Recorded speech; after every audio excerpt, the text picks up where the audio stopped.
इधर बीजेपी अपनी पार्टी के विस्तार पर जोर दे रही है तो कांग्रेस और इंडिया गठबंधन के बीच सीटों को लेकर माथापच्ची जारी है।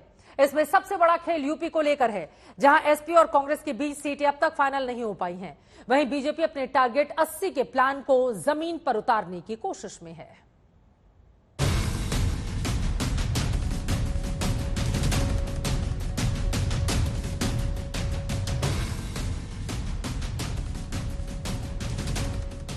ये यूपी की सियासत है, जहां से होकर दिल्ली का रास्ता जाता है। ऐसे में इंडिया गठबंधन हो या बीजेपी, हर किसी के लिए यूपी सबसे बड़ा सियासी अखाड़ा है। बीजेपी यूपी में टारगेट 80 के प्लान के साथ उतर रही है, जहां इस बार रास्ता अयोध्या से दिल्ली का बनाया जा रहा है। वहीं इंडिया गठबंधन में कांग्रेस की नजर भी यूपी में ठीक ठाक सीटों पर चुनाव लड़ने की है। सूत्रों के मुताबिक कांग्रेस पार्टी ने उत्तर प्रदेश की 25 से ज्यादा सीटों को चुना है। कांग्रेस पार्टी 2009 के 23 सीटों के फॉर्मूले को आगे रख रही है, यानी इसके नीचे आने का सवाल ही नहीं है।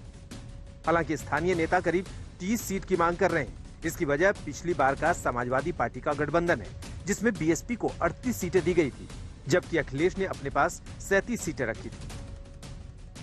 सूत्रों की माने तो कांग्रेस के यूपी प्रभारी अविनाश पांडे और समाजवादी पार्टी के रामगोपाल यादव के बीच सीटों को लेकर बातचीत शुरू हो चुकी है। देश के सबसे बड़े सूबे में कांग्रेस चाहती है कि उसे ठीक सीटें मिल जाए, ताकि वो अपनी खोई हुई जमीन को वापस पा सके। इसके लिए कांग्रेस 2009 का फॉर्मूला लेकर आई है। दरअसल 2009 के लोकसभा चुनाव में कांग्रेस ने 21 सीटें जीती थी।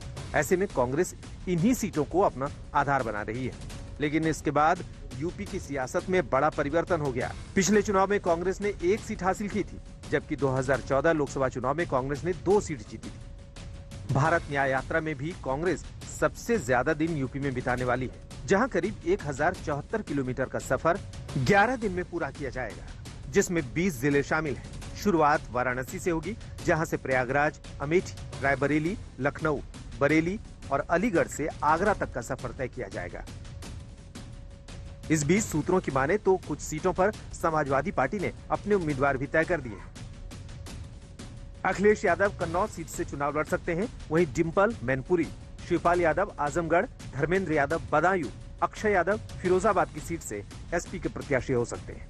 इसके अलावा घोसी से राजीव राय, गाजीपुर से अफजल अंसारी, अंबेडकर नगर से लालजी वर्मा, मुरादाबाद से एसटी हसन और गोरखपुर से काजल निषाद को टिकट देने का प्लान बनाया जा रहा है। सबसे बड़ी बात, जो एक बड़ा पेच समाजवादी पार्टी और कांग्रेस के बीच फंस सकता है, वो मुस्लिम बाहुल्य सीटों का है, क्योंकि इन सीटों पर जीत की संभावना ज्यादा है। यूपी में 13 लोकसभा सीट ऐसी है जहां 30% से ज्यादा मुस्लिम वोटर हैं। पिछले चुनाव में बीजेपी को यूपी की 16 सीटों पर शिकस्त मिली थी, जिसमें 8 सीटें ऐसी थी जहां मुस्लिम मतदाता गेम चेंजर थे। इन 8 सीटों में मुस्लिम मतदाताओं की भागीदारी भी देख लेते हैं। रामपुर 51%, सहारनपुर 42%, बिजनौर 39%, नगीना 42%, मुरादाबाद 45%, अमरोहा 38%, श्रावस्ती 32%, आजमगढ़ 24%। सबसे बड़ी बात, इसमें ज्यादातर सीट पश्चिमी यूपी की है, जहां जयंत चौधरी को भी कुछ सीटें देनी होंगी। हालांकि बीजेपी भी अच्छी तरह जानती है कि अगर उसे अपना टारगेट 80 पूरा करना है तो मुस्लिम मतदाताओं को नजरअंदाज नहीं किया जा सकता। यही वजह है कि एक तरफ राम मंदिर निर्माण को बीजेपी बड़े स्तर पर चुनावी मैदान पर लेकर उतर रही है, तो वहीं दूसरी ओर मुस्लिम समाज के लिए भी कई अभियान चला रही है। पसमानदा मुस्लिमों के अलावा बीजेपी मुस्लिम महिला वोटर पर भी नजर जमाए हुए है, जिन्हें लेकर कई तरह के कैंपेन चलाए जा रहे हैं, जिसमें इस वक्त मुस्लिम महिलाओं के साथ शुक्रिया मोदी भाईजान अभियान पर सियासत जमकर हो रही है। तो न दूरी है न खाई है, मोदी हमारा भाई है, शुक्रिया मोदी भाईजान। ये उन महिलाओं की आवाज़ है जिनको पिछले 60-65 सालों में तुष्टिकरण में तो लाया गया, लेकिन संतुष्टिकरण और उनको योजनाओं का लाभ नहीं मिला। मुस्लिम लेडीज ये अपने जहन से निकाल दें कि इतने ये प्रोपेगेंडा करने से हम तुम्हारे साथ ये करेंगे, ये कुछ नहीं करने के हैं। 2019 चुनाव की बात करें तो बीएसपी एसपी गठबंधन को सबसे ज्यादा 73% मुस्लिम वोट मिले थे, जबकि कांग्रेस को 14 और बीजेपी को 8% मुस्लिम मतदाताओं का साथ मिला था। बहरहाल यूपी की सियासत के सारे दांवपेच खेले जा रहे हैं, क्योंकि बीजेपी और इंडिया गठबंधन दोनों ही जानते हैं कि जिसने यूपी जीता उसके लिए दिल्ली दूर नहीं। दिल्ली से मौसमी सिंह के साथ कुमार अभिषेक, लखनऊ, आज तक। उधर कल कांग्रेस की अलग अलग राज्यों के प्रतिनिधियों के साथ बैठक हुई, जिसमें भारत जोड़ो न्याय यात्रा के अलावा सीट शेयरिंग को लेकर भी मंथन हुआ। इस बैठक के बाद अलायंस कमेटी की बैठक हुई है। मल्लिकार्जुन खड़गे के घर पर हुई इस बैठक में राहुल गांधी भी शामिल रहे, जहां सीटों को लेकर जमकर मंथन किया गया। अब कांग्रेस कई राज्यों में सीटों को लेकर समझौता करने का मन बना रही है।